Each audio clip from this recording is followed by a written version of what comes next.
बे समाव जोङो दङ जामुगुरि गामियावहाय मुदैबारि प्राइमारि UPPL हान्जानि मानिजाथाव आफादगिरि नेहाथारि लोगोसे गोदानै दाजानाय जोंनि मुदैबारि प्राइमारि UPPL नि इउथ सेलनि मानिजाथाव आफादगिरि जोंनि गेजेराव दङ। दा जों बे समाव बिथांमोननिफ्राय UPPL हान्जानि मुदैबारियाव माबायदि जौगानाय लाबोनो हादों बेखौ बिथांमोननिफ्राय जों बे समाव जोङो मिथिनो लुबैदों। बे समाव जोंनि गेजेराव दङ मुदैबारि प्राइमारि UPPL नि मानगोनां आफादगिरि मुस्रि नबिन चन्द्र मुसाहारि। दा बिथांनिफ्राय जोङो UPPL हान्जानि जौगासारनाय बा UPPL नि बिथाया मुदैबारि प्राइमारियाव माबादि सोलिदों बेखौ जोङो बिथांनिफ्राय मिथिनानै लागोन। खुलुमबाय। गिबियावनो 35 नं मुदैबारि समस्तिनि जों मुदैबारि प्राइमारि आफादगिरिनिफ्राय जानानै बड'लेण्ड DG 24 बिथांमोननिसिम माने गिबियावनो खुलुमनाय थाबाय। बे समावहाय जोंनि जा खामानि जों प्राइमारि हिसाबै थांनाय बोसोरसे सिगांनिफ्रायनो जोंनि UPPL हान्जायावहाय जों जइन जादों आरो बे लेखायै जों खामानि मावबोदों। आरो दिनैनि तारिखावहाय थांनाय लकसभानि जाफोर माखासे खामानि जों बेवहाय जों एसे माने जोंनि हारिखौ लानानैसो जों माने एसे मोनफुंनाय जादोंमोन।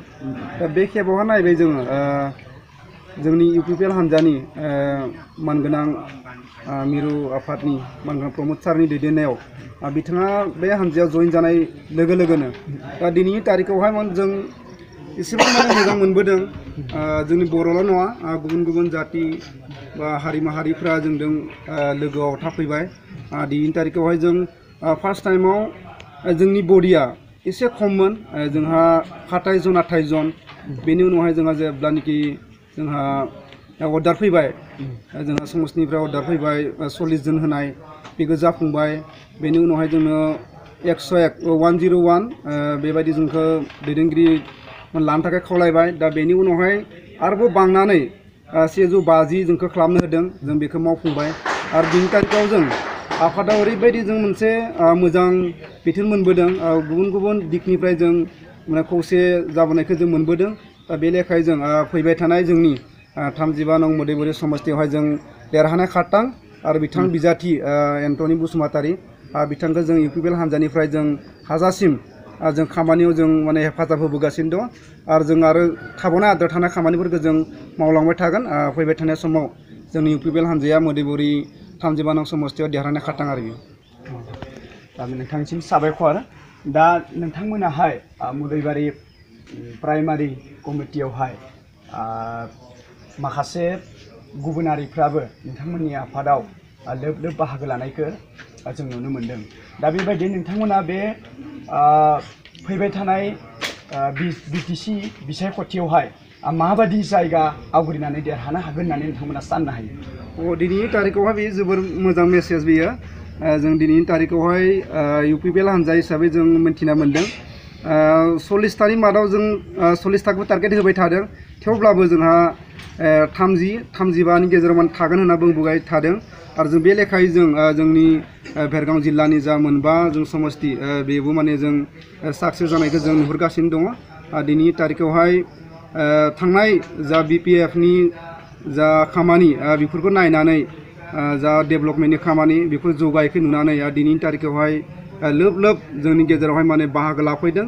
आरो फैबाय थानायाव बोसोरफोरावहाय डेभेलप जानाय माखासे नेमखान्थिफोरनि थाखाय जोंनि माबायावहाय UPPL हान्जायावहाय दोलो माने खामानि मावनो थाखाय आवगायबोदों।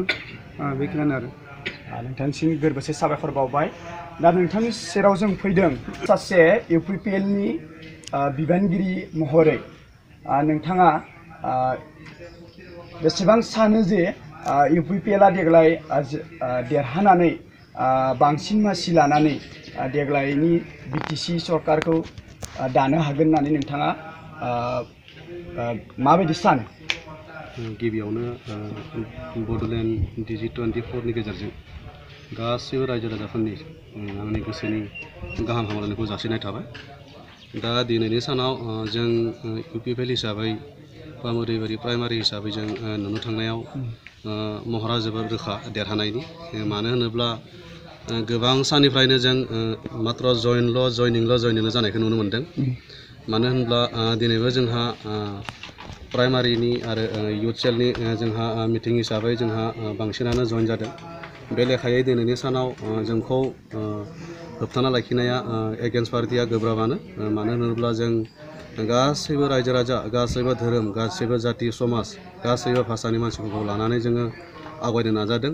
मानो होनोब्ला जोंनि मेन लक्ष्यआनो जाहैबाय सोलायनायनि मुङै दावगानाय।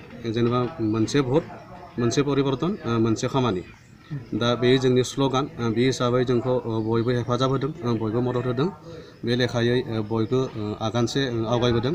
देरहानाया रोखा दिनैनि सानाव। नोंथांनिसिम गोजोननाय बावहरबाय।